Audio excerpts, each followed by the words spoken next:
Alors, bienvenue à toutes et tous et bienvenue aux personnes qui nous suivent de loin pour ce dernier cours de cosmologie à ciel ouvert. Un moment important puisque nous allons faire le point en trialogue, une fois de plus, avec donc entre la théologie et la philosophie et l'astrophysique, avec le professeur Guylain Waterloo, le professeur Christophe Chalamet et le professeur Stéphane Berthet. Donc je précise que pour celles et ceux qui n'ont pas suivi tout le cycle, on a eu des dialogues entre astrophysiciens et théologiens ou théologiennes à différents moments, avec toujours l'un des deux qui était en quelque sorte plus important dans la présentation, avec des réponses ou des questions adressées par une deuxième personne.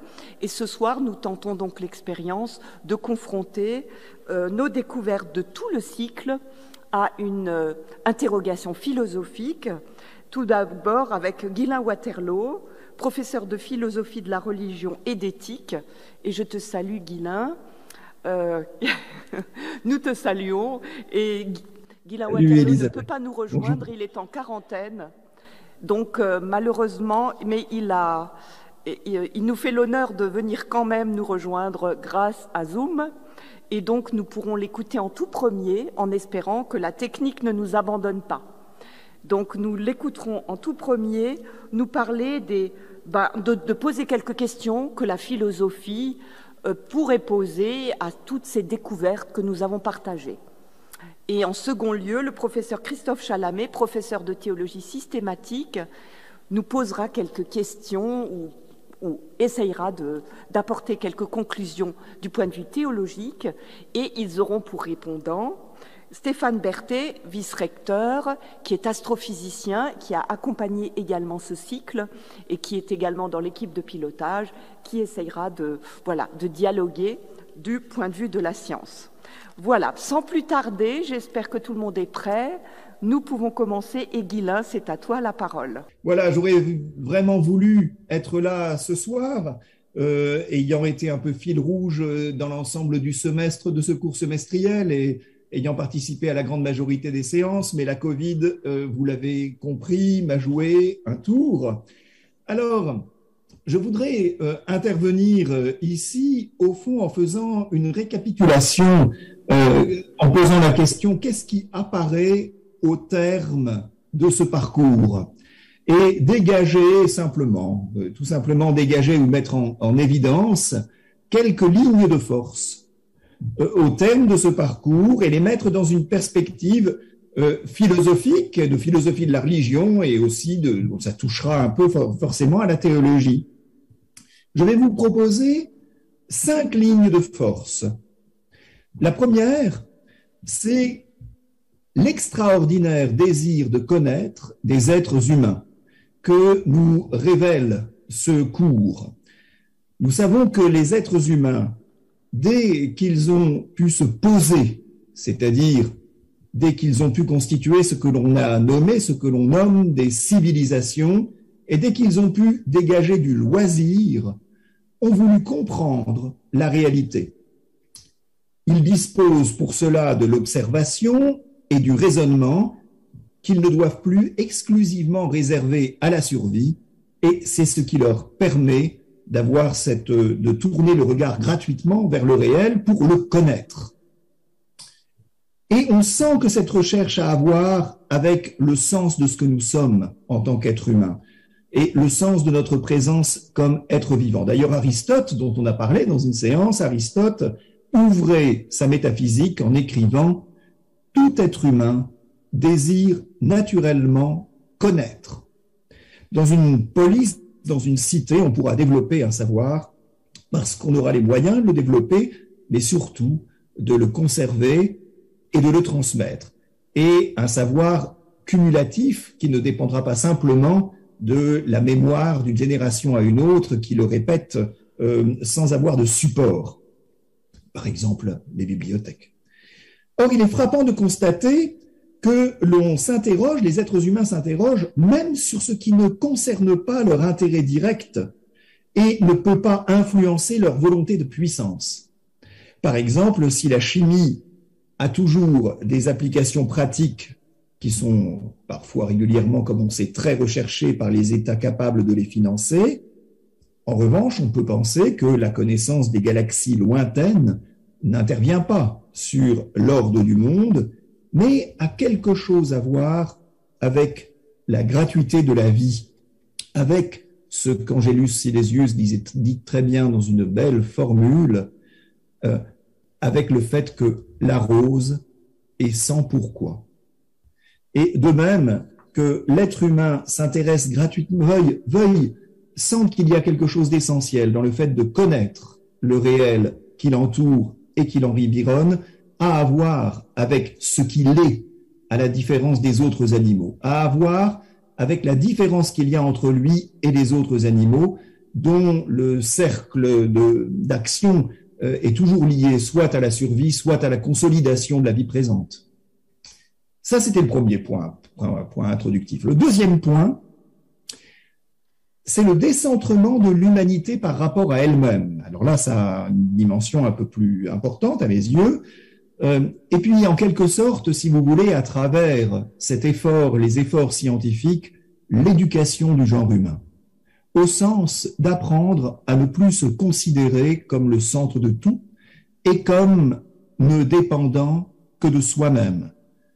Un peu comme si l'univers, si vous voulez, spontanément, nous penserions volontiers, nous avons pensé, nous pensons encore parfois volontiers, que à la limite, l'univers, c'est une vaste anthropocène.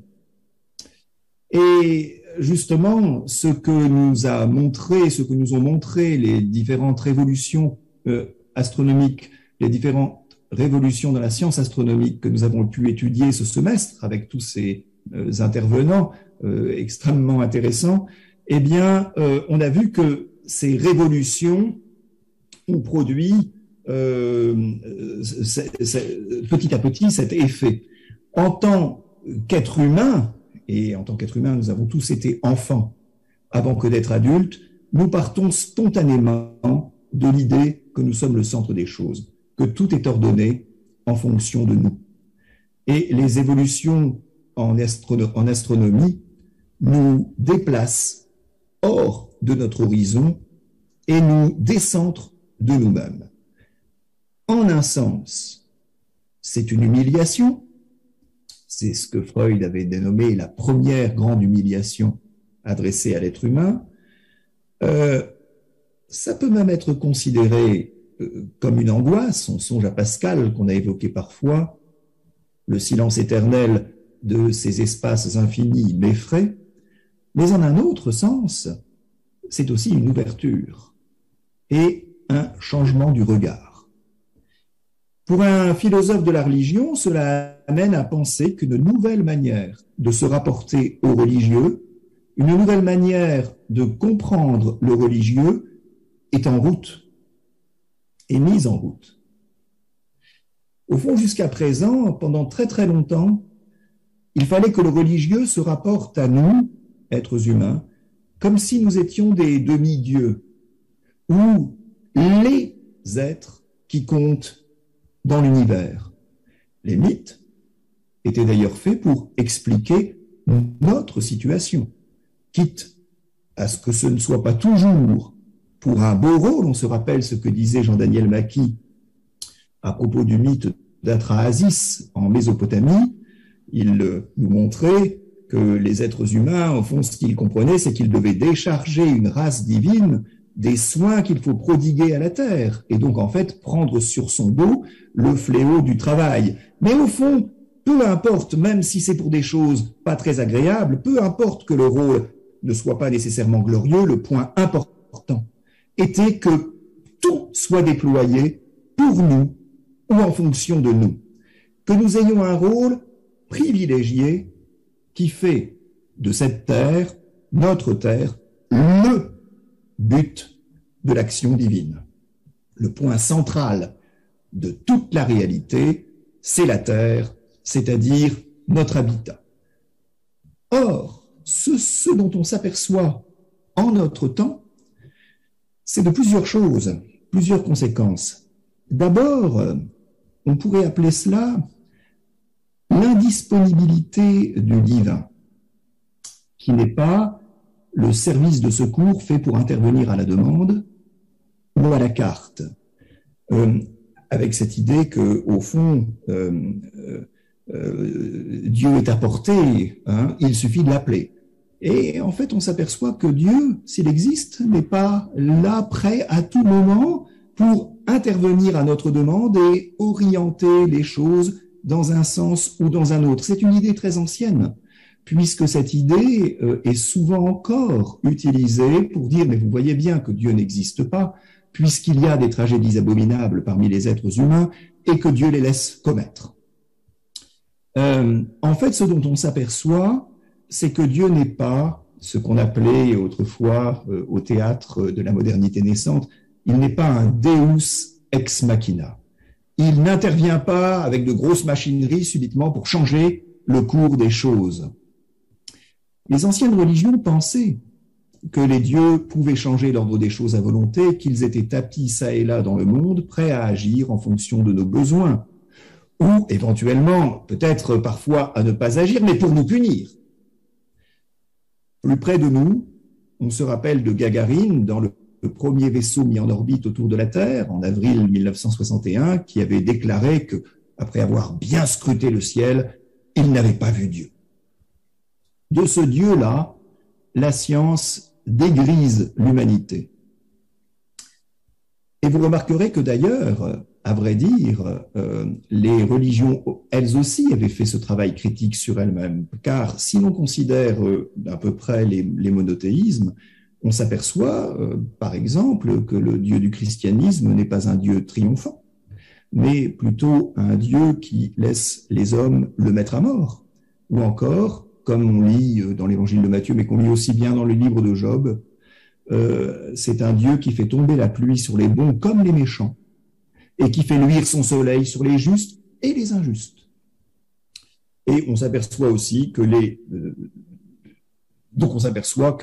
nos idées sur la divinité sont très fortement décentrées. On s'aperçoit aussi, et ça c'est une conséquence moins évidente mais très importante, que les idées que nous exprimons, on s'aperçoit grâce au progrès scientifique, que les idées que nous exprimons ne sont pas nécessairement les idées par lesquelles Dieu pense nécessairement. Dieu, dont je fais ici l'hypothèse de l'existence, ne se représente pas forcément les choses comme nous. Ce qui est également difficile à admettre et que la science amène à comprendre progressivement, c'est que notre mode de pensée est un mode de pensée humain spécifique à notre espèce et que la surprise que nous réserve l'univers, pour ne pas parler de Dieu, c'est que la réalité n'est pas nécessairement parfaitement et intégralement en coïncidence avec notre intelligence et notre intelligence spontanée. Nous devons toujours l'assouplir, la corriger, et nous nous apercevons que, à chaque fois, le réel semble la dépasser. Ainsi, nous renonçons peu à peu à l'anthropomorphisme. Anthropomorphisme qui amène à comprendre tout ce qui existe à partir de l'être humain et en fonction de lui. On finit par consentir que des aspects de l'univers échappent et échapperont peut-être toujours à notre pensée, incapable de les saisir complètement. Et Dieu, s'il existe, ne dépend pas de nous non plus, cela nous le découvrons aussi, et nous dépasse par bien des aspects. Qu'il puisse éventuellement venir aux êtres humains, c'est une chose. Que les êtres humains en disposent, c'en est une autre. On s'est aperçu aussi, et très récemment, puisqu'il s'agit de la première moitié du XXe siècle, on s'est aperçu aussi de l'étendue indéfinie et de la richesse sans fond de l'univers. À soi seul, ça ouvre un abîme de pensée. Je songe à ce que nous disait Trinh Xuan Tuan, le professeur Trinh Xuan Tuan, qui nous rappelait que 200 milliards de galaxies composées en moyenne chacune de 200 milliards d'étoiles, semblables à notre Soleil, Eh bien, tel est l'univers. 200 milliards de fois 200 milliards de soleils. Assurément, pour paraphraser ce pape d'autrefois, nous pourrions dire que si Dieu ne voulait pas d'autres êtres vivants et pensants que les humains, il aurait sans doute fait quelque chose de plus simple que cet univers composé d'une pluralité innombrable de mondes, c'est-à-dire de systèmes solaires. Bref, toutes nos représentations sont dépassées et l'univers n'est pas du tout à notre mesure. Ce qui veut dire qu'il n'est pas non plus, en prenant l'hypothèse théologique, religieuse, qu'il n'est pas non plus à la mesure d'un Dieu anthropomorphe. Or, c'est sans doute le défaut d'adolescence des religions, de penser Dieu à partir de l'humain et en fonction de l'humain. En fait, si Dieu est Dieu, il n'est pas surprenant qu'il nous surprenne jusque dans sa création même.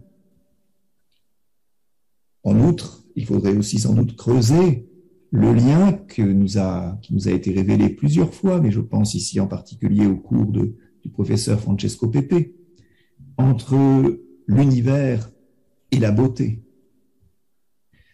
La beauté, c'est-à-dire ce que l'on ne consomme pas comme ça et qui n'est pas là pour être utile ou pour répondre à un désir, mais qui nous met en arrêt, qui nous met en état de contemplation. C'était le deuxième point, la deuxième ligne de force, qui me paraissait très importante, que j'ai beaucoup développée. Je vais être un peu plus rapide maintenant, avec la troisième ligne de force, c'est-à-dire une marche continue vers la complexification et un renouvellement constant de l'énigme et de l'énigmatique. Certes, notre désir d'unité se maintient indéfectiblement, mais le réel se déploie sans cesse davantage dans sa complexité. En effet, développons ce point, cette troisième ligne de force, ce dont on s'est rendu compte, c'est le fait que tout progrès réalisé dans la connaissance implique non pas tant une simplification qu'une complexification. Ce sont les débuts qui sont simples, les débuts de l'astronomie rationnelle. Rappelez-vous les 3 premiers cours sur les cosmologies chinoises anciennes, sur les cosmologies de Mésopotamie et de la Bible hébraïque, sur les cosmologies grecques, qui là s'établissaient clairement comme cosmologie rationnelle. Quand elle a commencé, cette cosmologie rationnelle, chez les Grecs ou les Chinois, elle a proposé des modèles sophistiqués, sans doute, mais simples dans le fond. Vous vous rappelez, tout l'univers pouvait être saisi dans une sphère armillaire. Plus on avance, plus de nouveaux éléments interviennent. Et je n'évoquerai ici qu'en passant 2-3 exemples de ces nouveaux éléments. La notion de matière noire, par exemple, d'énergie noire, ou encore la découverte que toute notre connaissance de l'univers repose sur une pincée de sel, c'est-à-dire l'ensemble des observations que nous faisons, que font les astronomes, qui sont des observations faites à partir de la lumière produite dans l'univers. Or, la lumière de l'univers, tout compris, correspond à 0,5% de la masse et de l'énergie totale de l'univers. Et c'était notre collègue, le professeur Georges Ménet, qui nous rappelait que c'est l'équivalent d'une pincée de sel jetée sur le sol de notre planète et dont on voudrait couvrir la totalité du sol.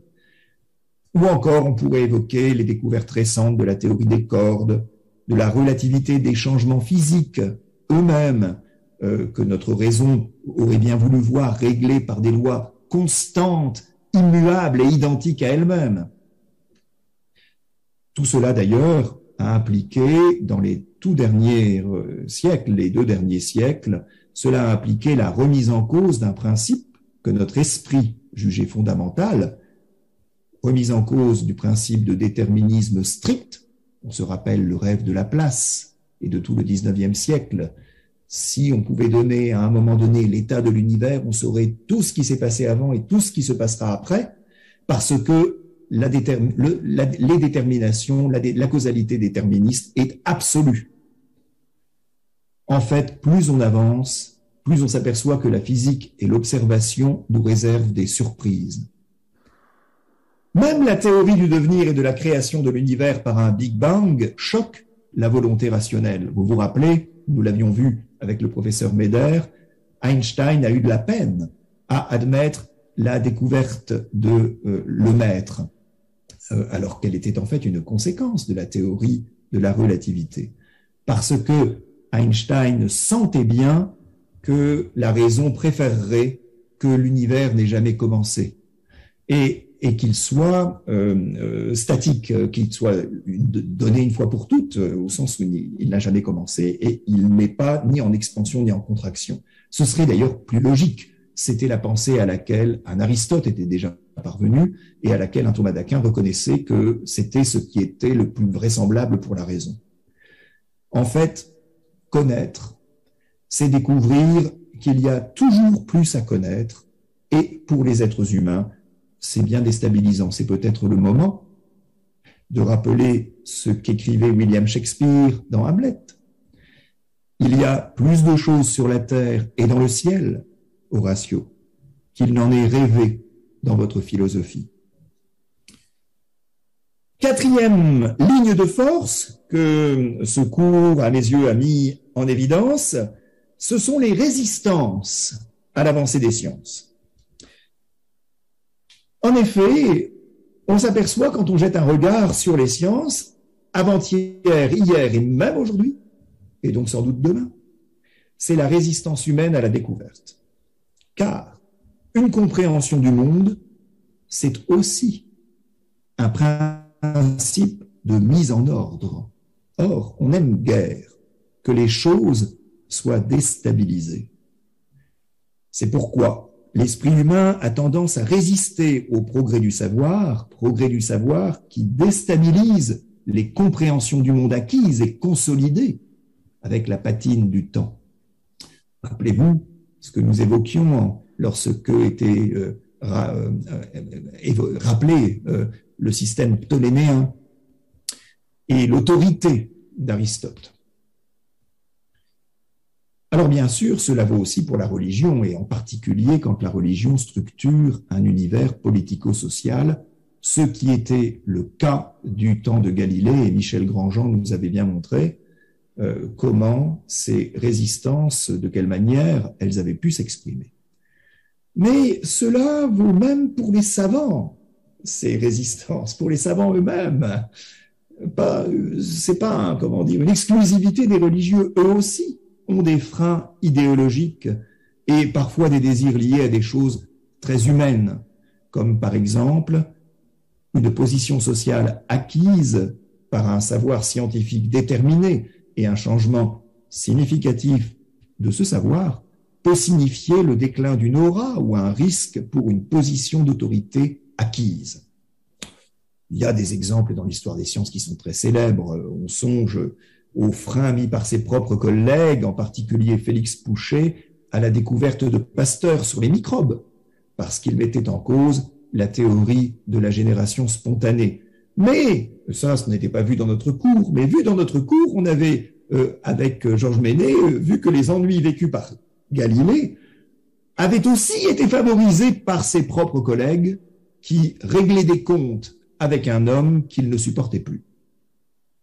Bref, ce sont là des exemples, et il y en a ainsi toute une palette et de variétés, de ce que Bachelard a nommé en 1938 dans l'ouvrage « La formation de l'esprit scientifique », ce qu'il a nommé « obstacle épistémologique ».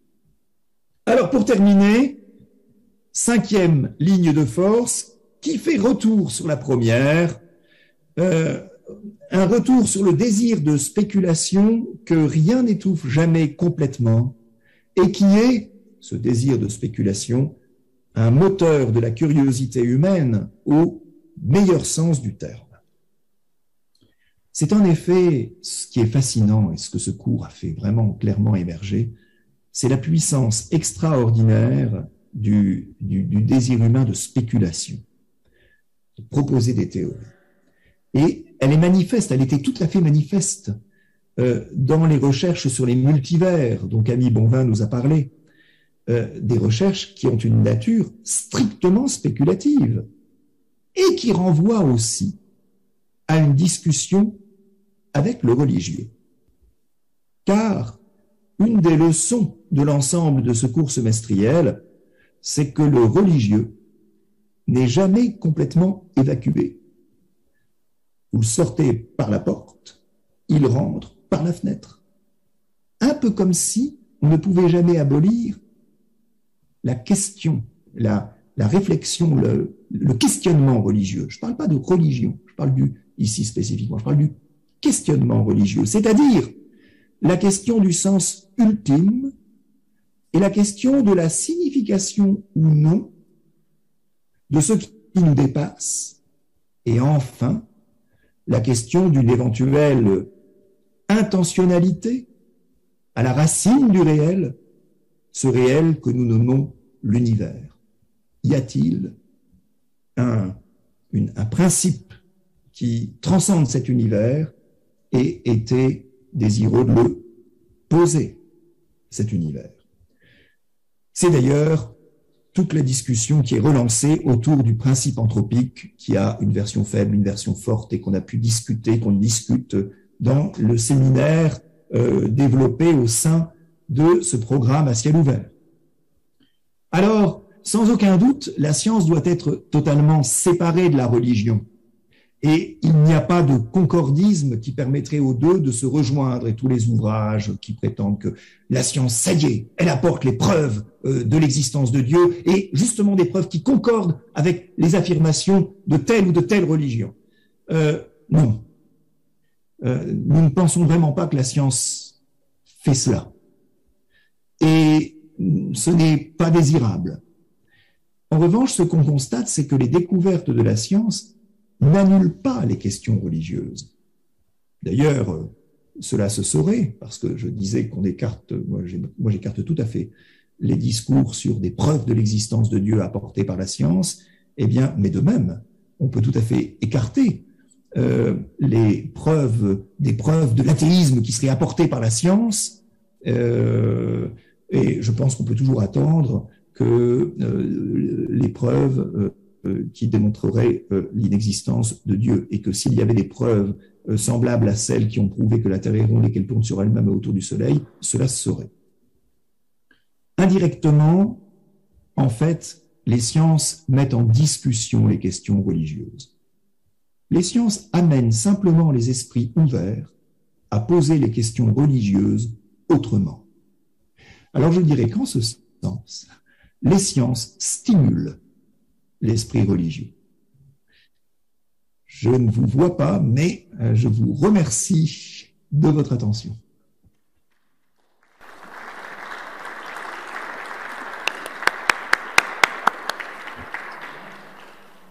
Guylain, tu nous as peut-être entendu applaudir.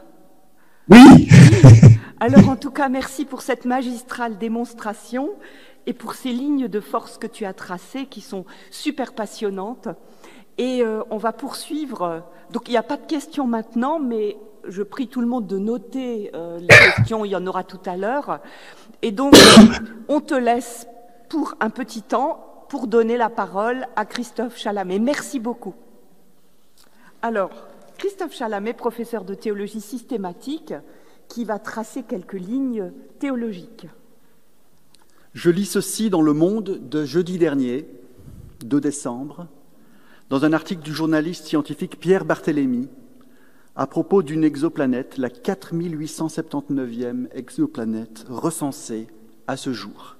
Je cite, « La nouvelle venue se nomme GJ 367b, parce qu'elle tourne autour de GJ 367. Une étoile située à 30,7 années-lumière de nous, autant dire dans la banlieue du système solaire, si l'on considère que notre galaxie, la Voie lactée, s'étend sur quelques 100 000 années-lumière. Moitié moins grosse et moins massive que le Soleil, GJ 367 appartient à la catégorie des naines rouges, qui sont les étoiles les plus légères, les moins chaudes et les moins lumineuses, mais aussi les plus abondantes de la galaxie. Comme l'explique un des co-auteurs de l'étude, Xavier Delfosse, lorsqu'une exoplanète est découverte, l'objectif c'est d'obtenir à la fois sa masse et son rayon pour déterminer sa densité et ainsi avoir des informations sur sa composition. GJ 367b vient donc s'ajouter au bestiaire des planètes inconnues par chez nous, après les Jupiter chaudes, les mini-Neptunes et les super-Terres, sans oublier WASP 76b, la planète où il pleut du fer.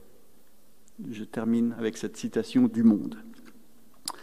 À quand la découverte d'une exoplanète où la vie paraît possible? À quand une telle découverte proprement extraordinaire qui viendrait enrichir le bestiaire de manière tout à fait saisissante pour nous, êtres humains vivant par chez nous sur cette planète bleue? Car avec GJ 367b, nous n'y sommes pas encore tout à fait. La température de surface avoisine les 1500 degrés Celsius. Je ne pense pas que les scientifiques peuvent prédire la découverte d'une autre planète où la vie pourrait se développer. Mais ne semble-t-il pas envisageable, à terme, dans les décennies qui viennent, dans les siècles qui viennent, de découvrir une exoplanète qui remplisse les conditions pour une vie possible, sans d'ailleurs forcément que la vie s'y soit de fait développée? À suivre donc. Quelles peuvent être les conséquences théologiques de telles questions, mais aussi d'un parcours comme celui qui a été le nôtre ce semestre? Quelles peuvent être les conséquences pour nos représentations de Dieu, mais aussi pour nos représentations de l'humain? Je vais me concentrer sur les représentations de Dieu dans ce qui suit. Un questionnement radical émerge à partir des données scientifiques qui ont été présentées ces dernières semaines au fil du cours qui s'achève aujourd'hui. La question adressée à la théologie est celle, je dirais, de la malléabilité de ces conceptions, de ces réflexions et de ces discours. Voilà peut-être, pour moi, l'enjeu primordial. Le travail théologique se fait souvent à 1000 lieues, à des années-lumière même, des travaux des astronomes, des astrophysiciens d'aujourd'hui. Il y a des exceptions, heureusement, il y en a même de plus en plus ces dernières années. Et le programme à ciel ouvert fait partie de ces exceptions et nous pouvons nous en réjouir. Je viens de parler de la malléabilité des notions théologiques.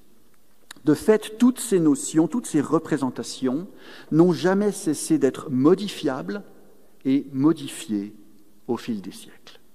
Il se peut bien que de très profondes modifications s'imposent à nous ces prochaines années et décennies. La question alors, ou une des questions, est celle du rapport entre ces nouvelles représentations à inventer, à formuler, avec les représentations qui ont été centrales dans l'histoire récente et lointaine de la théologie chrétienne. Quelle continuité au pluriel, quelle rupture au pluriel. Mais comme il faut éviter de parler de ces questions de manière trop générale, je souhaite resserrer la focale un petit peu et je choisis un point spécifique à réfléchir et à discuter. C'est le point suivant qui me vient à l'esprit. Le programme dans lequel ce cours s'inscrit s'intitule « À ciel ouvert », nom bien trouvé, qui permet à deux disciplines qui s'intéressent de manière très différente au ciel de s'exprimer et surtout de dialoguer l'une avec l'autre. La question s'adresse aux représentations personnelles de Dieu. Est-il encore possible ou légitime d'envisager Dieu dans une dimension personnelle? Parler d'un Dieu personnel a-t-il encore un sens aujourd'hui, au vu des résultats des travaux des sciences de la nature?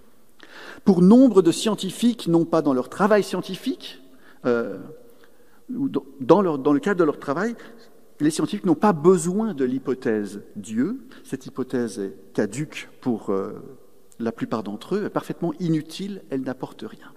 En théologie, comme le nom même de cette discipline l'indique, Dieu est une thématique incontournable, sa place paraît centrale, soit sous la forme d'une hypothèse, soit sous la forme d'une étude des représentations humaines, culturelles de Dieu, soit sous la forme d'une réflexion qui espère être, qui se veut rigoureuse, sur ce que telle tradition religieuse, en l'occurrence pour la théologie chrétienne, la tradition chrétienne, affirme connaître de Dieu à travers ce qu'on appelle la manifestation de Dieu dans l'histoire. On pourrait dire que les sciences contemporaines de la nature, si elles ne suppriment pas forcément le théisme, encouragent à minima une conception apophatique de Dieu. Dieu indicible, Dieu au-delà de l'être, au-delà de toute conception humaine, au-delà du langage, au-delà de tout ce qui relève du monde et de l'humain. Et à cette conception de Dieu apophatique, négative, s'opposerait une conception personnelle de Dieu. Voilà peut-être une manière de poser le contraste. Ces éléments soulèvent, bien sûr, la question de cette dimension personnelle de Dieu. Et ici, il me paraît utile de distinguer entre une conception naïve de la dimension personnelle de Dieu et une conception peut-être plus adéquate, espérons, de cette dimension. Mais ça, c'est à discuter. Nous connaissons la conception naïve, celle du Dieu barbu, masculin, sorte de vénérable vieillard aux traits philosophiques. La théologie ne peut bien entendu pas se contenter de ces traits divins anthropomorphiques. Mais est-il possible de dépasser l'anthropomorphisme lorsqu'on considère la dimension personnelle de Dieu ? Est-il envisageable que Dieu soit personnel, personne, dans un sens tout autre que ce que nous entendons par le terme personne ? C'est assurément dans un sens comme celui-ci qu'il vaut la peine de réfléchir en théologie chrétienne aujourd'hui, il me semble. Mais nous ne comprendrons rien à ce que ce type tout autre de personnalité divine signifierait si ce type de personnalité n'avait absolument rien à voir avec ce que nous comprenons par ce terme de personnalité, terme très riche philosophiquement, théologiquement aussi. Voilà en quelque sorte la difficulté de l'exercice. Notre langage, pour désigner ou nommer Dieu, n'a à sa disposition que des éléments du monde, des éléments mondains, qui relèvent du monde tel que nous le connaissons, tel que nous l'appréhendons. Il faut donc passer par une sorte d'épuration des concepts, de purification des concepts, sans d'ailleurs s'imaginer qu'un tel processus permette d'atteindre ce que nous cherchons à comprendre et à dire lorsque nous parlons de Théos, Dieu. Se pourrait-il que nous puissions commencer de penser la dimension personnelle de Dieu à partir des récits bibliques, qui sont des récits anciens et assurément périmés depuis longtemps, si on les tient pour des explications scientifiques du monde. Plutôt que d'imaginer une dimension personnelle de Dieu simplement et naïvement à partir de nos représentations de ce qu'est une personne humaine, pourrions-nous renverser la perspective, peut-être, et imaginer une sorte d'appel adressé à l'être humain à devenir personne à partir de ce que Dieu manifeste de sa propre dimension personnelle dans la figure centrale de la foi chrétienne, Jésus de Nazareth. Se pourrait-il que Dieu soit personnel dans un sens qui, loin de simplement dupliquer nos représentations de la personne humaine, vient provoquer, déplacer et enrichir nos représentations de la personne humaine, dans un autre sens, voyez, une autre direction. Il me semble que les choses deviennent un peu plus intéressantes quand on les envisage de cette manière. Mais indéniablement, il sera plus facile, dans le dialogue qui nous occupe, de parler d'énergie créatrice, par exemple, que du Dieu Père Tout-Puissant et Créateur de toutes choses. En théologie chrétienne, nous cherchons à tenir ensemble l'altérité radicale de Dieu, le fait que nous nous figurons Dieu toujours et partout de manière trop réduite, trop petite, trop inadéquate, comme si Dieu était à portée de main, à notre disposition, une sorte d'entité peut-être, quelque part. Et en même temps, en théologie chrétienne, nous cherchons à penser Dieu comme plus proche que je puis être proche de moi-même, plus proche que le sang qui coule dans mes artères et mes veines. Il y a une parole du Coran dans ce sens, que vous connaissez peut-être. Nous sommes, dit Dieu, plus près de lui que sa veine jugulaire. Donc vous voyez cette proximité, cette intimité extraordinaire, et en même temps, cette transcendance non moins radicale. Dieu habite une lumière inaccessible, lisons-nous dans le Nouveau Testament. Tout ça pour dire que la théologie se situe sur un autre terrain que les sciences de la nature. Je pense que c'est apparu assez nettement au fil du semestre. La théologie ne cherche pas à expliquer ou à clarifier comment le monde est advenu, en tout cas dans ma compréhension de la théologie. Elle laisse à la science la responsabilité de creuser cette question si complexe. La théologie a beau s'intéresser au ciel et envisager le cosmos tout entier, en lien avec l'action et l'énergie créatrice dont tout provient, elle reste avant tout centralement, à mes yeux, ancrée sur Terre et orientée vers la Terre, vers notre vie commune, ici et maintenant. Je dis avant tout, je ne dis pas exclusivement. La théologie s'intéresse principalement, ce serait ma thèse, à discuter, non pas au cosmos, mais à l'existence humaine et au vivant, à partir de la foi en Dieu créateur, rédempteur, pour utiliser ces mots chargés et parfois inaudibles, souvent inaudibles de nos jours. L'objet d'étude ou de réflexion de la théologie n'est pas le même que l'objet scientifique, même si la théologie tient à lire et à considérer le cosmos à sa manière, dans le cadre de ce qu'on appelle la théologie de la création, qui est un champ décisif dans ce dialogue qui nous occupe.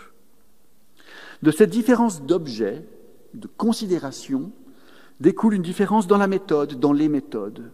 Les méthodes découlent de l'objet étudié dans les sciences, dans les approches.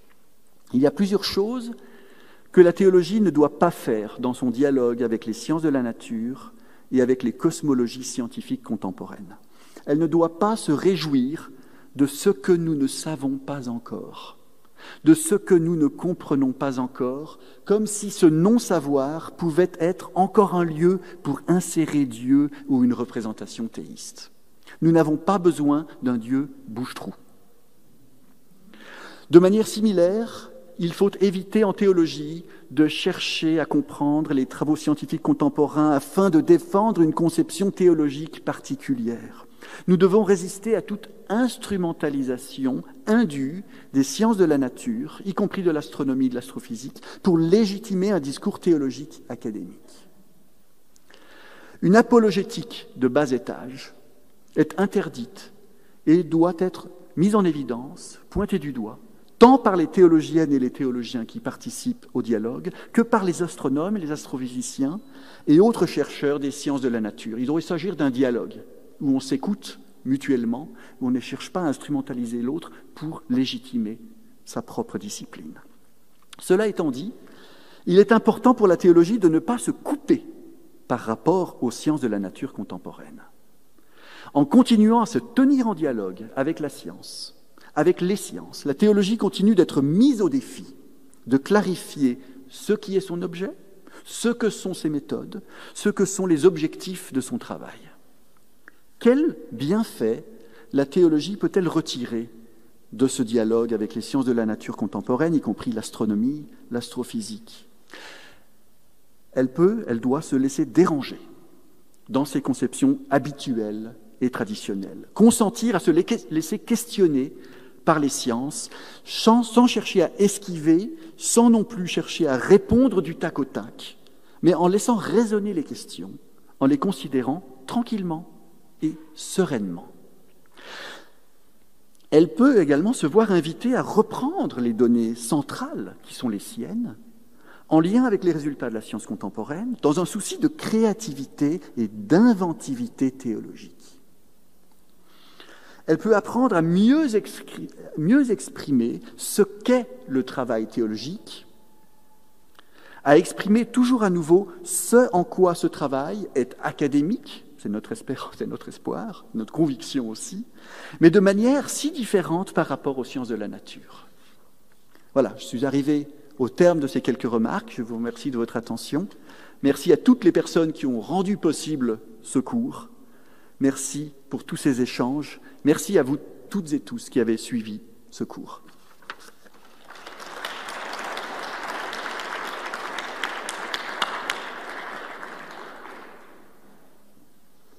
Merci beaucoup à Christophe Chalamet pour cette introduction au questionnement théologique et, disons, les conséquences de tout ce que nous avons vu.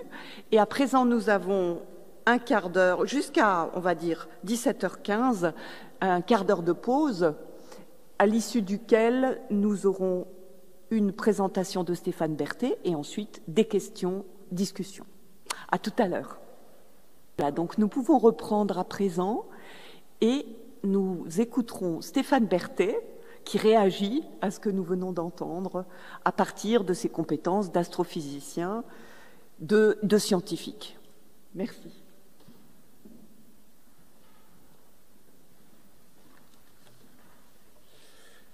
Alors, bonjour à toutes et à tous.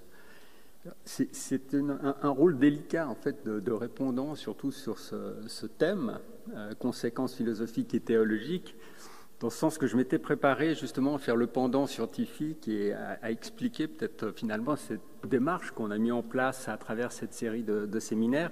Mais mes deux collègues ont parfaitement fait ce travail déjà en expliquant finalement la différence de cheminement, je dirais, intellectuel pour converger vers des questions communes. Et donc, ce qui me paraissait important, c'était aussi de souligner la richesse du dialogue que l'on a réussi à créer et à mettre en place entre des collègues du département d'astronomie et la faculté de théologie. Et cette richesse du dialogue, elle s'exprimait justement dans cette volonté, comme l'a souligné Guylain Waterloo, de ne pas rentrer dans une démarche concordiste, mais plutôt justement de clairement garder les compétences des uns et des autres pour converger vers des questions communes. Et finalement, les astronomes, leur but, c'est d'expliquer en fait et de comprendre le monde qui nous entoure, de l'expliquer, de le modéliser et de montrer comment il s'organise.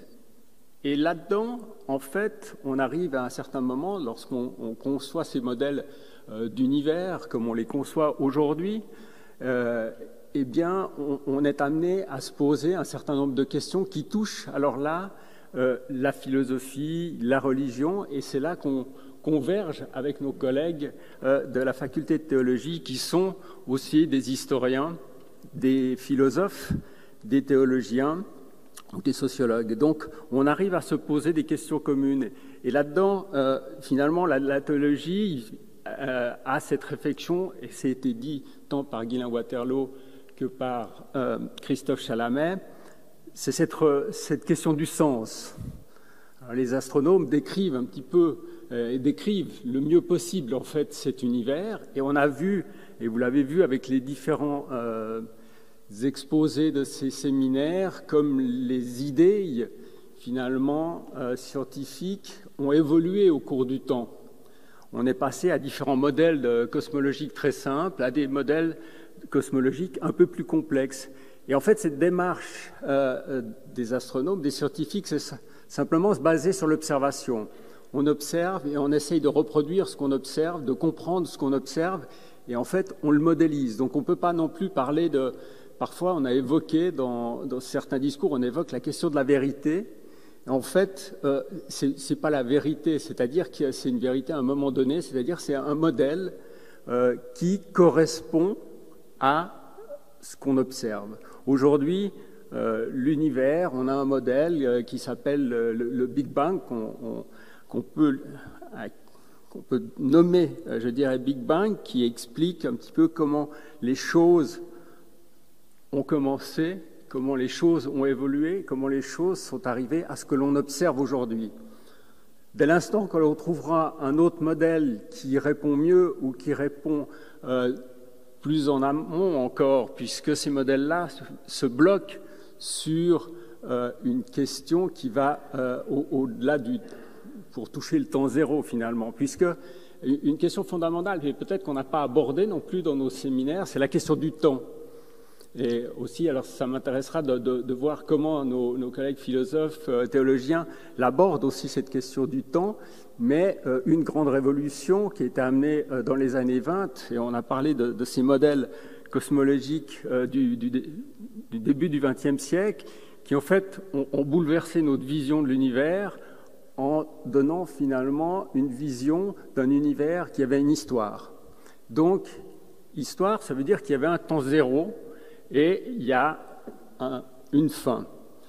Et c'est toute la question, finalement, on arrive à remonter dans le temps, et aujourd'hui, les modèles des physiciens, des astrophysiciens pour remonter dans le temps, ils arrivent jusqu'à un certain point, et c'est ce qu'on appelle le mur de Planck, et au-delà de ce mur, et ce point s'illustre par un temps qui est de 10 puissance moins 43 secondes, donc c'est vraiment quelque chose de très proche du temps zéro, mais ce n'est pas le temps zéro. Au-delà de cette valeur-là, toutes les théories et toute notre physique, que ce soit la physique, la mécanique quantique ou la mécanique relativiste, ne fonctionnent plus. Donc là, on est bloqué, et le jour où on trouvera justement un modèle qui permettra d'aller plus loin, eh bien, ça nous donnera peut-être une autre vision de notre univers. Donc, peut-être la question que j'aurais aussi, c'est finalement, est-ce que les scientifiques, au cours du temps, se sont plus facilement remis aux questions que les théologiens ou les philosophes, puisque simplement par l'observation, on arrivait à montrer que tel et tel modèle ou telle et telle conception était fausse, donc on l'oubliait et puis on la remplaçait par une nouvelle. Dans la théologie, finalement, on s'aperçoit qu'on est toujours sur la base de grands textes fondateurs, en fait, de la théologie chrétienne. Et est-ce que là, des découvertes scientifiques, comme par exemple la vie à quelque part sur une planète, on l'a évoqué dans l'introduction de Christophe Chalamet, est-ce que le jour où on découvre la vie ailleurs dans l'univers, est-ce que ça pourrait changer justement cette vision théologique, ou ça aurait des répercussions profondes sur la théologie chrétienne? Donc ça m'intéresserait aussi d'avoir votre retour là-dessus. C'est une question qu'on a abordée hier aussi dans la conférence de Anne-Marie Reinen, et d'avoir le retour de nos collègues de la faculté de théologie m'intéresse beaucoup. Donc voilà, la première question, c'est cette notion de remise en question, finalement, qui se fait de manière très régulière par les scientifiques, et il suffit de trouver un exemple qui démontre que telle et telle théorie ne fonctionne plus pour que cette théorie soit abandonnée au profit d'une nouvelle qui marche avec l'observation. Je ne sais pas si Guylain ou Christophe voulaient réagir là-dessus. Guylain ? Je dirais un mot par rapport à ce que tu viens de dire, en soulignant que la science étant fondée sur l'observation et l'application du raisonnement à l'observation, et puis les observations, elles varient toujours, et elles varient essentiellement en fonction des instruments d'observation que nous avons pu constituer et qui ont bouleversé la donne. On pourrait dire que, et alors tu posais la question, tu disais, mais au fond, en revanche, il y a certainement moins de souplesse, moins de labilité du côté de la philosophie ou du côté de la théologie. Et puis, il y a la base objective des textes fondateurs. Moi, je dirais, tu vois, spontanément, ce qui me vient à l'esprit, c'est le fait qu'au fond, il y a toujours chez l'être humain cette caractéristique partagée tant par les scientifiques que par les philosophes ou les théologiens, il y a cette puissance de formuler de nouvelles interprétations, de nouvelles conceptions chez les philosophes qui discutent à partir des conceptions précédentes et qui estiment que c'est plus cohérent ou plus répondant, plus pertinent, ou encore des nouvelles interprétations des textes, parce que si les textes, par exemple, les textes des sources chrétiennes, Nouveau Testament, Ancien Testament, Bible hébraïque, sont fixés et bougent très peu, il y a très peu de découvertes qui font bouger les textes. En revanche, ce qui bouge beaucoup. C'est la façon de les recevoir, la façon de les interpréter, et cela bouge beaucoup aussi avec l'évolution des temps et l'évolution des contextes dans lesquels les êtres humains vivent et développent leur civilisation. Et il faut remarquer que les sciences contribuent à faire évoluer les contextes et faire évoluer les manières de vivre des êtres humains. Et de ce point de vue, elle contribue aussi indirectement au renouvellement des interprétations. Ce que je voulais dire tout à l'heure en disant que avec la découverte d'un univers qui n'est pas... Quand on pense que les premières cosmologies rationnelles plaçaient la Terre au centre de l'univers, c'était le centre de la création, quand on regarde aujourd'hui à quel point non seulement la Terre est une banlieue dans un système solaire d'une galaxie la nôtre, mais et que cette galaxie, elle est composée de 200 milliards d'étoiles, et que cette galaxie très grande, 100 000 années-lumière pour la traverser, eh bien, cette galaxie très grande est comme un point au milieu dans probablement les dernières hypothèses, ce serait 200 milliards de galaxies. Eh bien, rien que cela, ce changement radical de dimension donne à penser, a des conséquences autant philosophiques que théologiques, je dirais même aussi anthropologiques. Mais donc, il y a également de grandes ressources de formulations nouvelles qui se trouvent en philosophie ou en théologie. Oui. Merci. Christophe, tu veux commenter ?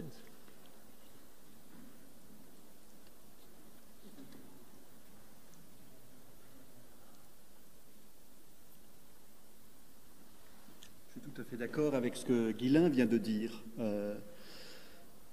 On a un peu le vertige face à cette immensité, immensus, sans mesure. Ça donne le vertige et ça nous interpelle, ça nous interroge sur notre place, ça nous déplace complètement. On est dans cette sorte de banlieue, comme l'a dit Guylain Waterloo. Ça a forcément des répercussions sur notre compréhension tant de Dieu que de l'humain, que du monde dans lequel nous vivons. Donc les répercussions, elles sont à travailler. La théologie, elle vit du débat et elle vit de la discussion interne, mais aussi du débat et de la discussion avec les sciences, les autres sciences, avec lesquelles elle dialogue, quand elle dialogue. Le fait d'avoir une faculté de théologie au sein d'une université d'État, c'est très très précieux parce que ça facilite, ça encourage un tel dialogue. On pourrait être un petit séminaire théologique dans un coin, je ne sais quoi, je ne sais où, et ce serait plus difficile. Or, là, nous avons une plateforme, on va dire, avec l'université dans laquelle nous nous trouvons, qui encourage, qui permet ce dialogue, et c'est très très important, parce que c'est une manière aussi de contrer toutes les tendances fondamentalistes que nous connaissons très bien dans les traditions religieuses. Les tentations fixistes, de dire c'est comme ça et ça ne peut pas bouger. Le rejet du dialogue, le refus du questionnement qui nous est adressé. Donc voilà, ça c'est le péché originel des traditions religieuses, c'est le fondamentalisme. Et le dialogue peut nous aider à éviter ces tentations de diverses manières. Ça, pour moi, c'est très très important. Donc la théologie, comme les autres sciences, vit du débat. Merci. Il y a quelque chose d'important que tu viens de dire, Christophe, c'est justement de pouvoir sortir finalement de ces évidences ou de ces traditions.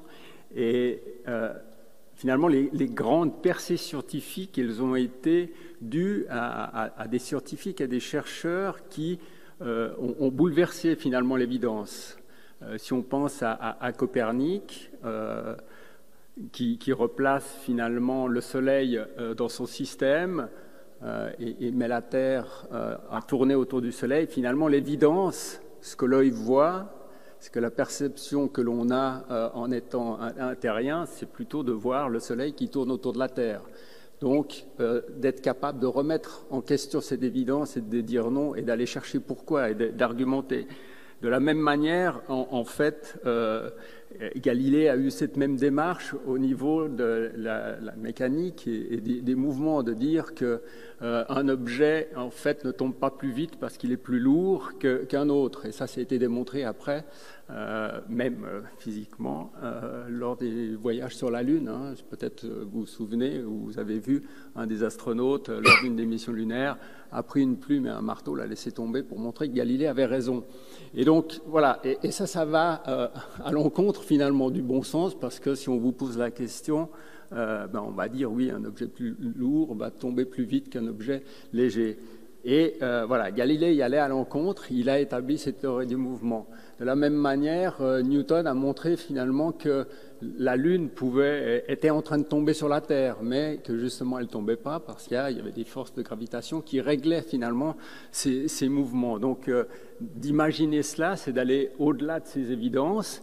Et puis le dernier grand pas, c'est aussi finalement Einstein avec sa théorie de la relativité, qui montre finalement que le temps et l'espace sont liés, et des choses qui sont totalement imperceptibles finalement à notre quotidien, mais qui sortent, en fait, qui placent le scientifique et la démarche, je dirais, scientifique, qui arrive à s'extraire de l'environnement dans lequel pour avoir une réflexion qui le porte au-delà et de proposer des théories qui finalement aboutissent à de nouvelles compréhension de notre univers. Donc de sortir de cette évidence, comme tu as dit, je pense que c'est une démarche aussi qui est commune autant aux scientifiques des sciences dures qu'au niveau des sciences humaines.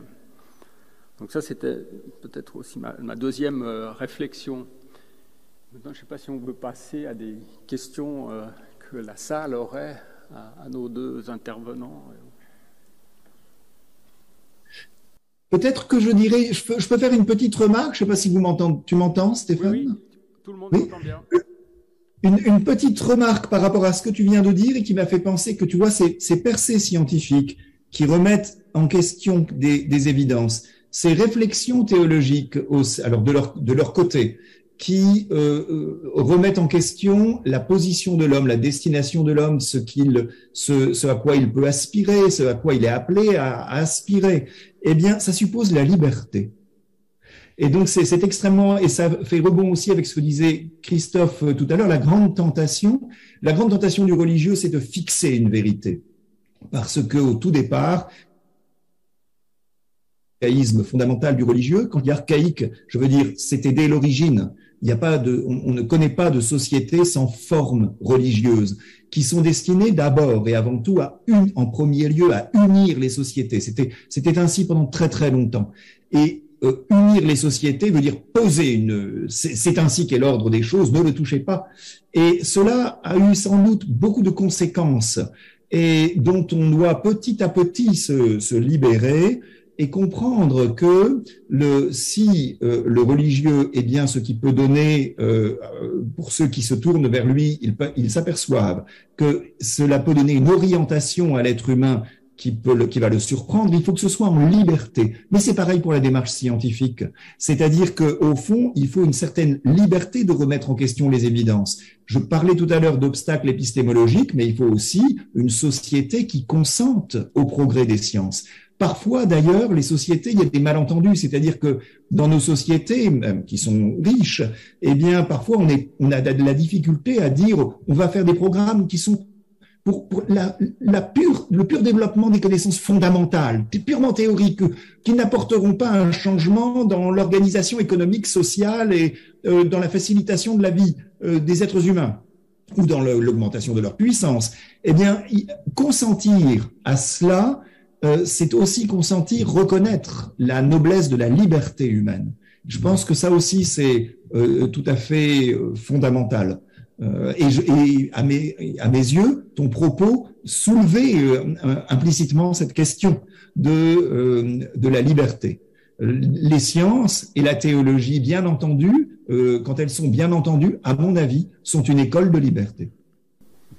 En même temps, là, tu poses la question de mettre en parallèle justement la science fondamentale, la recherche fondamentale par rapport à ce qu'on appelle aussi la recherche appliquée, qui est une application directe et qui contribue au bien-être finalement des gens dans la société. Finalement, ou au mal-être quand c'est pour faire la guerre. Ça dépend de l'utilisation qu'on en fait, effectivement. Mais souvent, en fait, il y a beaucoup de recherches fondamentales qui trouvent leurs applications bien plus longtemps après qu'elles aient été faites. Si on pense à la théorie de la relativité ou à Newton, en fait, de savoir que la Lune ne nous tombera pas dessus, ça ne changeait pas grand-chose la vie des jours. Mais aujourd'hui, c'est fondamental pour toute la technologie, c'est-à-dire les voyages dans l'espace et tout ce qui dépend de ces activités spatiales qu'on a. Aussi, la mécanique quantique, sans la mécanique quantique, on n'aurait pas un seul de nos téléphones portables qui fonctionnerait. Donc on a une société qui, finalement, est basée aussi sur ces recherches fondamentales d'hier, et les recherches fondamentales d'aujourd'hui sont les applications de demain. Donc c'est justement ça qui est important aussi, c'est de laisser cette liberté de recherche aux scientifiques. Donc voilà, on va passer aussi là. Tu viens de donner, alors en éthique, une magnifique justification dans l'ordre de l'éthique utilitariste. Mais alors, tu vois, moi, j'irais même au-delà. Tu vois, Stéphane, je dirais même un pas au-delà, c'est-à-dire aussi sentir la noblesse de l'humain dans l'acte libre ou créateur, tu vois. Mais je suis entièrement d'accord avec ce que tu viens de dire. Je dirais même que cela préserve les sciences parce que toute personne de pouvoir intelligente sentira que la recherche fondamentale peut avoir une utilité secondaire. Mais je suis dans un second temps. Mais je suis entièrement d'accord avec ce que tu viens de dire.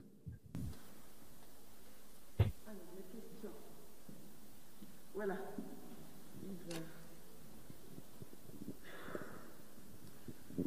Je trouve ce débat tout à fait passionnant. Et j'ai quand même une question qui me préoccupe. C'est au fond, j'ai l'impression qu'il y a un double dialogue, parce que quand il s'agit des scientifiques, on est devant une culture, enfin une manière de s'exprimer que je dirais qui est universelle. C'est-à-dire que les règles, les lois scientifiques s'expliquent et peuvent se discuter dans n'importe quel pays du monde, n'importe quelle région, parce qu'on se comprend, parce qu'on a un langage commun. Dans le dialogue que nous avons, il y a quelque chose qui me dérange un tout petit peu, c'est que du côté spirituel, on entend essentiellement des gens à sensibilité chrétienne et occidentale. Aujourd'hui, nous nous trouvons dans une situation où le ciel ouvert, en quelque sorte, doit vraiment être ouvert. Et je pense que nous serons appelés dans le temps à trouver, à écouter et à dialoguer avec des gens qui ont d'autres sensibilités, d'autres visions du monde, parce que je crois que notre vision occidentale, elle n'est de loin aujourd'hui plus du tout celle qui a un écho universel. Donc, je pense de ce côté-là, nous sommes sur deux types de dialogues assez différents et qu'il y aura peut-être à réfléchir à une ouverture avec d'autres personnalités de cultures très différentes des nôtres. Je ne sais pas si c'est une question. C'est pas un commentaire. Question à quelqu'un en particulier, Yves?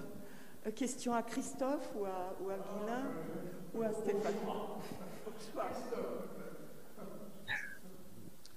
Une réponse brève pour abonder dans ce sens que tu viens d'indiquer, Yves.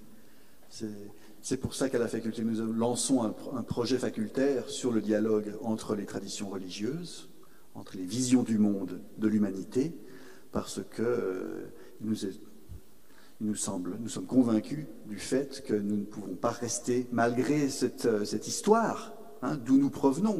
On a ces noms-là sur les murs de cette salle. Nous provenons d'une histoire, voilà, qui est spécifique, qui est particulière. Nous avons cette particularité, cet ancrage historique particulier. Nous venons de quelque part. Mais ce n'est pas parce que nous venons de ce quelque part-là que nous devons rester dans cet ancrage-là et dans cette tradition historique. Mais bien sûr, nous sommes appelés à ouvrir vers un dialogue avec des altérités religieuses, des altérités philosophiques, aussi largement que possible. Nous devons chercher ces interlocuteurs. Nous vivons dans une ville très très internationale où existent ces interlocuteurs. Donc, nous devons profiter de cela. Merci Yves. Je pense que Guylain souhaite peut-être dire quelque chose aussi. J'abonderai dans ce sens. J'abonderai dans ce sens, et comme tu le disais très bien, Christophe, nous tentons alors, dans le programme ACO, nous avons entendu à l'occasion de Trinh Xuan Tuan à propos de sa conception de la vie spirituelle, mais aussi je songe à Mathieu Ricard, qui était là le 16 octobre, ou encore à l'importance dans ce programme interreligieux. Rien que ce printemps, il y aura un cours public qui sera destiné à faire dialoguer tradition chrétienne et tradition bouddhiste au pluriel. Tradition chrétienne au pluriel et tradition bouddhiste au pluriel, avec des rencontres de bouddhistes et de chrétiens qui ont réfléchi aussi à cette relation. Parce que c'est vrai qu'une des grandes difficultés, c'est la difficulté. On ne peut pas passer tout à trac d'une culture à l'autre, puisque, comme Christophe le soulignait, nous sommes toujours enracinés, inscrits quelque part. Et la grande difficulté, c'est d'être capable de prendre le temps d'entendre et de laisser résonner. Le premier mouvement de l'Europe, quand elle a été dans son expansion, qu'elle allait dominer le monde comme elle l'a fait jusqu'au milieu du XXe siècle, son premier mouvement, quand elle rencontrait l'altérité, c'était voir comment elle pouvait assimiler l'altérité. Alors c'était même déjà un dessein louable. Les jésuites en Chine ou au Japon essayaient de dire que dans cette religion, on peut très bien la traduire de manière chrétienne. Mais là, nous sommes devant quelque chose d'un peu plus difficile, c'est de laisser résonner, d'entendre comment fait sens et comment un dialogue, un échange riche, spirituel, peut se développer entre des traditions qui sont réellement différentes et qui ne cherchent pas à s'assimiler l'une l'autre. Donc là, on pointe le doigt sur quelque chose, Yves, tu nous fais pointer le doigt sur quelque chose d'extrêmement important et qui est une mission incontournable, quelque chose d'incontournable, surtout dans le monde tel qu'il devient. Si on ne veut pas que l'on se replie tous sur des chapelles et des sectes, il est essentiel d'aller vers cette intercompréhension. Merci. Donc la prochaine question. Voilà, c'est une question pour le théologien. Si on arrive à se mettre d'accord sur le fait que la science est un spectaculaire chantier de déplacement de l'ignorance, qu'en est-il de ce chantier de déplacement de l'ignorance, on voit les outils, on voit les méthodes. C'est notre histoire, ce chantier. Qu'en est-il de la pensée non scientifique ? Alors, vous avez amorcé, parce qu'on a tendance à aller vers l'apophatique, et vous avez tout de suite dit, on voudrait une pensée non apophatique. Et puis ensuite, très tôt, vous avez dit altérité radicale. Et donc, quelle est la boîte à outils de cette pensée non scientifique qui ne serait pas un chantier de déplacement de l'ignorance? Il faudrait voir à quel point il ne s'agit pas aussi en théologie d'un dépassement de l'ignorance, mais dans un autre sens, peut-être. Déplacement.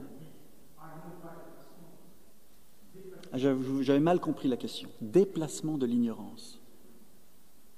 En tout cas, ce qui me vient en vous entendant, mais peut-être que je suis un peu à côté dans la réponse, parce que je vais balbutier quelque chose, c'est qu'en théologie, ce qui est important, c'est ce qu'on a fait en un demi-millénaire, c'est un dépassement, parce que moi je reviens à ce terme de dépassement, d'une certaine absolutisation des doctrines. Stéphane Berthet a parlé de cette tendance parfois à fixiste, une absolutisation des doctrines. Ce qui s'est passé avec la modernité, est tout à fait radical pour la théologie, c'est la désabsolutisation des conceptions, des notions, des dogmes, des doctrines. C'est-à-dire qu'on s'est rendu compte toujours mieux, il me semble, au fil des derniers siècles, que la théologie est une parole humaine, strictement humaine. On parle de théologie, donc il y a ce mot de logos, de raisonnement et de parole, à propos de Dieu, théos. Eh bien, cette parole, cette réflexion, ce logos, même s'il invoque une révélation, et peut-être précisément parce qu'il invoque une révélation, une manifestation de Dieu, parce que la théologie aussi s'adosse à cela, et ça c'est évidemment problématique en modernité, ça soulève toutes sortes de questions, que Jean-Jacques Rousseau, par exemple, a soulevé dans son extraordinaire texte, Le Vicaire, la confession de foi du vicaire savoyard, dans l'Émile, vous avez une mise en question extraordinaire de la notion de révélation. Bref, la théologie a pris conscience, ces derniers siècles, de sa propre relativité comme parole humaine. Alors voilà, peut-être que je ne réponds pas tout à fait à votre question, que je n'ai pas tout à fait comprise avec cette notion de déplacement, mais peut-être que Guilain aura une réponse peut-être plus en adéquation.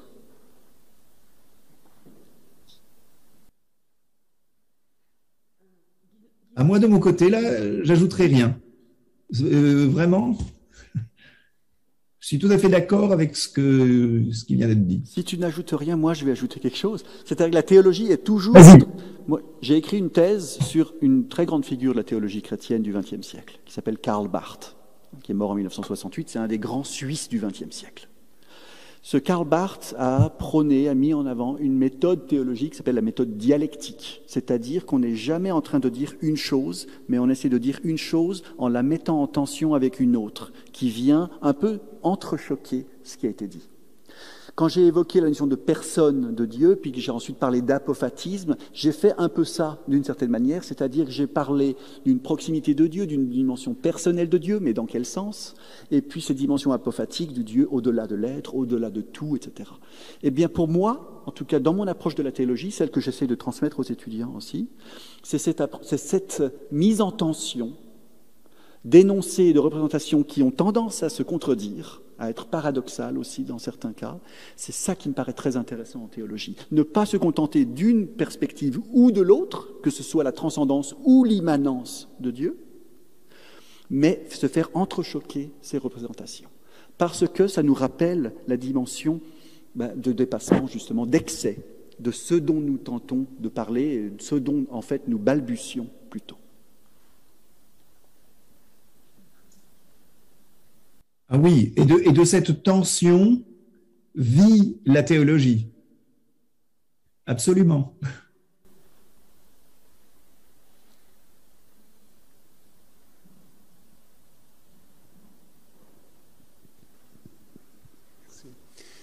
N'est-il pas temps, sur la base de notre compréhension moderne de l'univers, de nettoyer au moins certaines positions naïves de la croyance qui sont totalement anthropocentriques, comme par exemple l'idée que l'entité qui a créé l'univers nous a envoyé son Fils unique, alors qu'il y a plus d'1 milliard d'étoiles. Il me semble que là, il y a une contradiction très directe, très évidente, qui devrait déboucher sur quelque chose de très non moins direct. Alors vous, là, je ne sais pas, Christophe, là, je vois seulement Stéphane. Je ne sais pas si tu réponds sur cette question de l'exclusivité de l'incarnation, et puis surtout sur ce terme d'unique. C'est-à-dire qu'il y a peut-être un malentendu sur unique. Alors, unique, au fond, derrière, il y a la question de la Trinité. Et Fils unique est compris dans une compréhension de Dieu comme trinitaire. Après, la question de son incarnation et de l'unicité absolue de son incarnation est peut-être déjà une question décalée, une autre question. Mais je suis d'accord avec vous, c'est une vraie question théologique qui a été posée justement du fait du progrès des sciences, qui est, au XXe siècle, doit-on, et elle était déjà posée en fait dès le XVIIIe, entre autres, dans le texte qu'a évoqué Christophe dans la profession de foi du vicaire savoyard. Mais au XXe siècle, c'est vraiment posé la question de faut-il penser que Dieu ne s'est manifesté en venant aux hommes, en venant aux êtres humains, qu'une seule et unique fois, et est-ce qu'il faut penser qu'il n'y a pas, est-ce qu'on ne peut pas penser des manifestations, des venues de Dieu à d'autres êtres vivants et pensants dans cet immense univers? C'est une question théologique, effectivement. Et oui, c'est vraiment une question que les progrès de la compréhension du monde et entre autres de la science ont conduit à poser cette question a été posée de manière plus aiguë. Mais là, c'est parce que je vois pas bien Christophe, c'est à toi de prendre le relais sur une question comme celle-là. Oui, c'est une question que nous travaillons. Évidemment, en théologie, il y a des débats internes très forts, depuis un demi-siècle au moins, mais bien sûr plus anciens encore, oui, sur cette question. Moi, pour reprendre cette notion de représentation qui viennent s'entrechoquer, etc., et d'une tension qui peut parfois devenir vraiment extrême, je trouve intéressant de maintenir la particularité de la confession chrétienne sur le Christ et sur l'incarnation, etc. Donc moi, je n'hésite pas à essayer de maintenir cette particularité en tenant compte de l'universalité qui va avec et qui doit se déployer en lien avec. Donc voilà, moi je suis partisan d'une tentative qui est peut-être impossible, d'une prise en compte de la particularité et de l'universalité qui vont de pair. Donc dans le concret, le plus précis, le plus spécifique, se loge quelque chose de l'universel. Alors est-ce qu'il peut y avoir d'autres concrets de ce type ? Ça, peut-être. Et c'est là que les débats se nouent, on va dire. Voilà.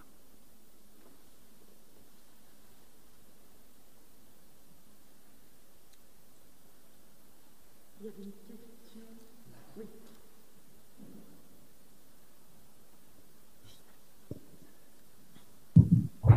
Oui, là, c'était plutôt pour répondre à M. Oltramar et louer la créativité de la faculté de théologie.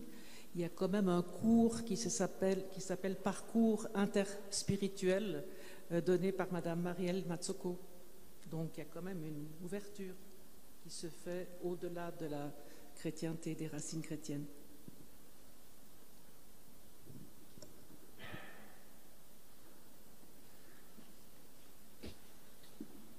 En effet, c'est ce que j'évoquais tout à l'heure avec vous avez tout à fait raison, madame. C'est ce que j'évoquais tout à l'heure avec le cours public du printemps qui est sous la responsabilité justement de Marielle Mazzocco, qui fait aussi toute une série de cours que la faculté a voulu sur la spiritualité dans le cadre de ce projet dialogue interreligieux, connaissance de l'interreligieux. Ce projet plus large qui implique aussi la systématique avec la nouvelle professeure Beate Bengart et puis le collaborateur scientifique Fadi Daou.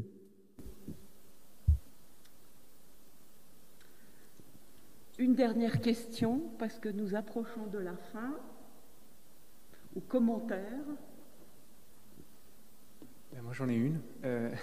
J'adresse plutôt à Christophe, pour rebondir un peu sur la question de monsieur. En quoi... finalement, plus précisément, la doctrine de l'incarnation, donc de Dieu fait homme, résiste-t-elle, selon vous, à cette accusation d'une représentation naïve et anthropomorphique de Dieu ?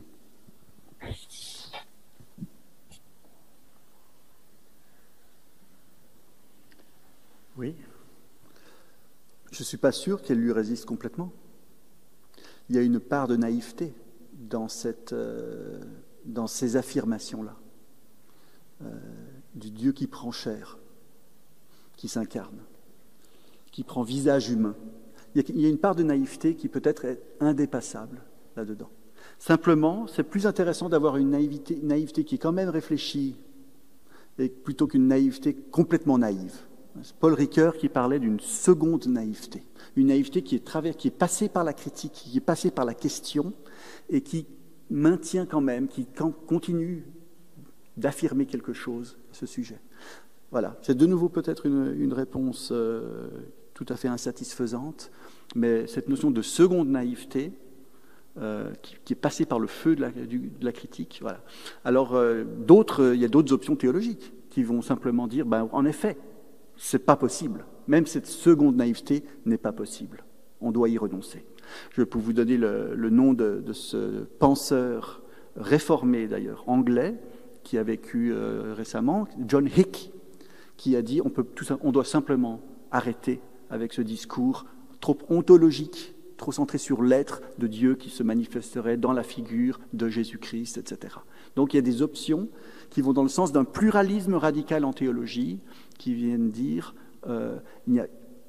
toutes les religions manifestent le divin, toutes, de manière égale. Voilà. Ça, c'est une option qui est défendue en théologie contemporaine par John Hick. Et puis vous avez des résistances, bien sûr, à cela. Voilà. Donc les débats sont là, sur ces questions. Est-ce que je peux dire un mot pour faire écho avec Christophe, parce que je suis tout à fait d'accord. Et en même temps, tout à fait d'accord. Et en même temps, il y a quelque chose de non naïf dans cette incarnation quand on réfléchit. Et ça, chez les protestants, ça prend une dimension essentielle. Quand on réfléchit au fait que cette incarnation manifeste un Dieu qui se laisse crucifier. Et ça, pour être une surprise parmi les religions, c'était une surprise.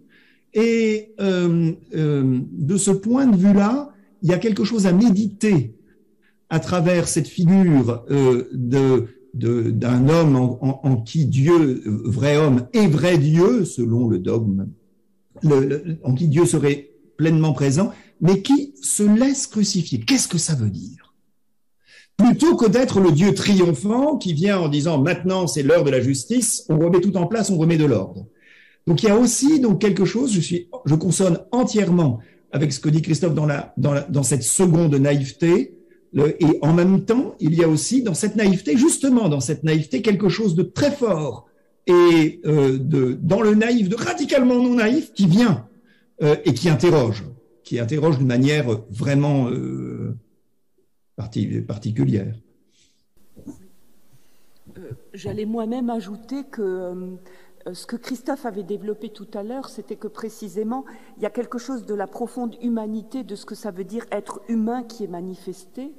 Et c'est dans ce que dit l'évangile de Jean, Dieu, personne ne l'a jamais vu, mais le Fils nous l'a interprété. Et donc, en fait, nous l'a montré, nous l'a manifesté. Et qu'est-ce qui nous a manifesté? Non pas un Dieu tel qu'on pourrait l'inventer, fort, dominateur, qui réussit tout, mais précisément dans la fragilité, dans la vulnérabilité humaine. Et en cela, il dit quelque chose de l'être humain. Et je pense que là où on peut se rejoindre, c'est qu'il y a quelque chose du sens de la vie humaine, au fond, qui nous est enseigné de ce point de vue-là. Alors voilà, bon, ça, ce sont je crois que c'était dans l'exposé que Christophe a développé, au sens où on assume notre humanité. Bon, enfin, je ne veux pas prolonger ces questions-là ce soir, mais ça nous donne du grain à moudre pour la prochaine série. Elle ne sera pas au printemps, donc les conférences, la cosmologie, les cours de cosmologie s'arrêtent à présent. Je vous remercie d'avoir été cobaye de cette première série, d'avoir été intéressé jusqu'au bout. Et je voudrais simplement conclure avec 3 remerciements particuliers. Tout d'abord, le premier remerciement, vraiment à Yves Oltramar, généreux, à qui nous devons d'avoir pu lancer cette aventure. Merci beaucoup, Yves, de tout cœur.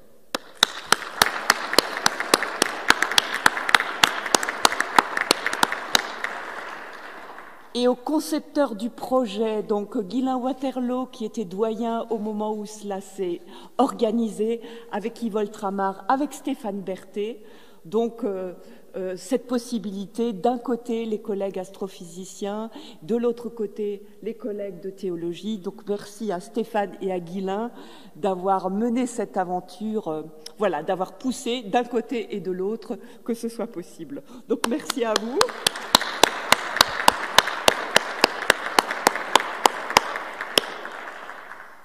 et à Pierre, une fois de plus, je l'ai déjà dit hier, mais de nous avoir guidés et soutenus dans les cours, dans l'organisation et dans tout ce qui était nécessaire.